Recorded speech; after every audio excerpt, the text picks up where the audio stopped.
Now, a civil society organization, Kogi Conscience Liberation Movement, has called on President Bola Tinubu to order INEC to move sensitive election materials from its office in Kogi State to Abuja.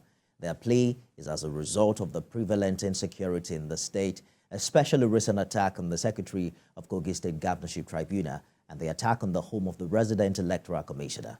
Judiciary correspondent Celestina Area reports. The Kogi State Police Command had on 6 December confirmed that armed men had attacked the Secretary of the Kogi State Governorship Election Petition Tribunal, David Mike, and made away with valuable items, including petitions.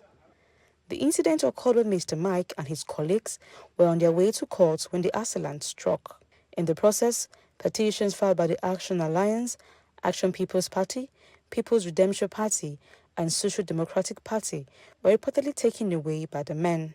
The President of the Court of Appeal, Justice Monica Dongba Menseh, had announced that appeals arising for governorship election in the South be heard at the Court of Appeal Lagos Division, while that from the North be heard in Abuja Division. It is still a puzzle why and how petitions filed at the tribunal will be taken out of the tribunal premises or the Secretariat. TVC News reliably gathered from credible sources that the President of the Court of Appeal had earlier given an order for Kogi, Bayelsa and Imo State Tribunal be moved to Abuja for security reasons. It was also discovered that the Secretary of the Tribunal in Kogi and members of the Secretariat were allegedly complying with this directive by moving documents out of the tribunal to the hotel for an onward transfer to Abuja.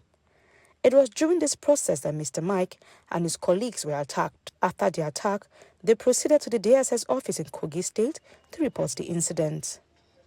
They reportedly spent over 6 hours at the DSS office, after which they went to the police station to also report the incident. TVC News also gathered that at the police station, they were reportedly placed under protective custody. The following day, they proceeded to Abuja and also pleaded for military intervention to help retrieve the remaining materials from Kogi State. A civil society organization, Kogi Conscience Liberation Movement, wants President Tinubu to order INEC to also move sensitive materials from Kogi INEC office to Abuja. That the President of the Federal Republic of Nigeria, President Bola Ahmed Tinubu, should, with immediate effect, order INEC to remove all and transfer the sensitive materials that are still in INEC in Lokoja. The group also wants the president to overhaul the security architecture of the state to promote neutrality and professionalism. Celestina Area, TVC News, Abuja. I'm joined now by journalist and lawyer Richard Akinola for more on this development. Thank you for joining us on TVC News at 7. Already, the President of the Court of Appeal has moved the Kogi State Governorship Election Petitions Tribunal from Lokoja to Abuja. What do you make of this latest call from the confluent state? Well, I think the Kogi situation is symptomatic of the general malaise in the country. And Kogi in particular has been in the news for all the bad reasons over the couple of years.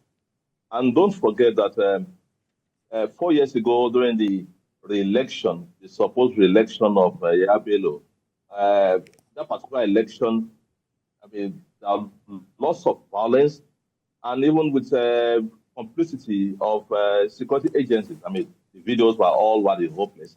And that was when a group of supporters of Kogi came with this kind of song, which it meant at that time that the sound of gun. And it's unfortunate that this has degenerated to this level that you have to now hijack the sensitive materials, which were very important for prosecuting the election petitions.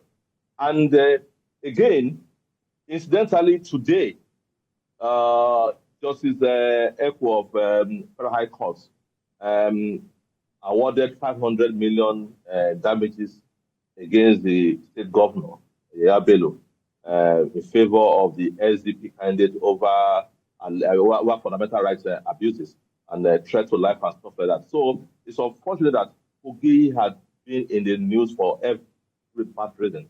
So I really can't understand, because when you look at the whole security architecture of Kogi and the poverty in that state, and with the level of political intolerance, one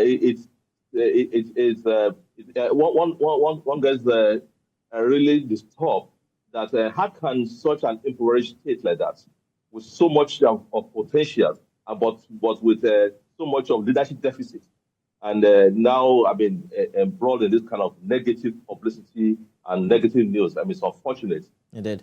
From the last election you talked about to the one we witnessed in November, how much improvement do you think has taken place? And how do you think that political stakeholders are able to commit such atrocity under the public glare of the people?